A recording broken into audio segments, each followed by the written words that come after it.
Sabay-sabay inilibing ngayong araw ang ilang nasawi mula sa magnitude 6.9 na lindol sa Cebu.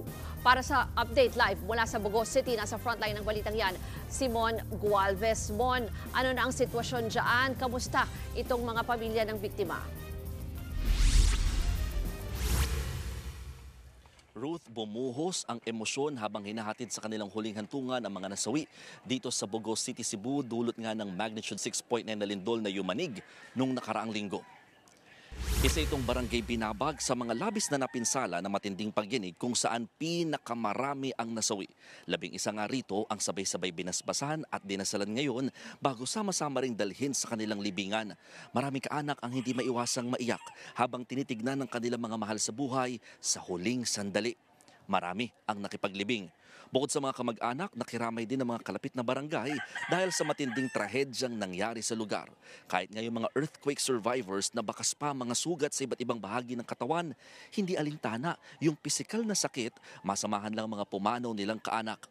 Samantala, balot pa rin ng pangamba ang mga residente ng barangay Nailon dito pa rin sa Bogos City. Sa Sitio Bariles kasi, patuloy naman ang pagbaba ng lupa sa tuwing nagkakaroon ng mga aftershock sa lugar. Aabot na sa halos 4 na talampakan o mahigit 1 metro ang lalim nito mula sa mismong kalsada. Ang ikinakatakot nila, lampas 60 pamilya pa naman ang maaaring maapektuhan na naninirahan sa lugar.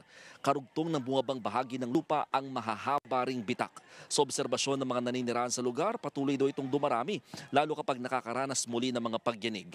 Agad naman itong sinuri ng mga tauhan ng PHIVOLCS para malaman kung bahagi ba ito ng Bogo Bay Fault na malapit lang sa lugar o indikasyon ng pagkakaroon ng sinkhole sa lugar na epekto ng malakas na pagyanig. Ruth, muling binigyang diin ng PHIVOLCS na hindi dapat titirhan o tayuan na anumang struktura yung tig-5 metro ng safety zone na magkabilang panig ng nakita ngang Bogo Bay Fault para nangari sa kaligtasan ng mga tao at nakahanda naman daw mga pulis na masigurong may patutupad ang naturang utos. Ruth?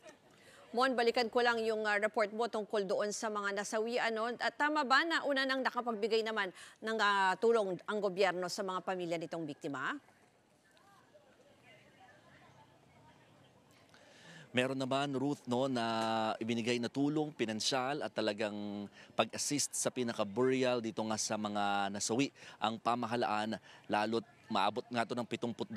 Siguro maaaring matanong natin bakit inabot ng 8 araw bago tuluyang nalibing itong mga nasawi dito sa barangay Binabag. Yung paglilibingan kasi sa kanila, Ruth, nasira rin ng lindol kaya kinailangan pa munang ayusin, kaya inabot ng ilang araw bago na pagdesisyonan na ngayon ng araw na ito malilibing o madadala sa kanilang huling hantungan ang mga nasawi. Balik sa iyo, Ruth. Yan po ang Express Report ni Mon Gualvez mula sa Bogos City, Cebu. Mga kapatid, Ruth Cabalco, para sa mabilis na pasada ng mga balitang dapat niyong malaman, mag-follow at mag-subscribe sa social media pages ng News 5.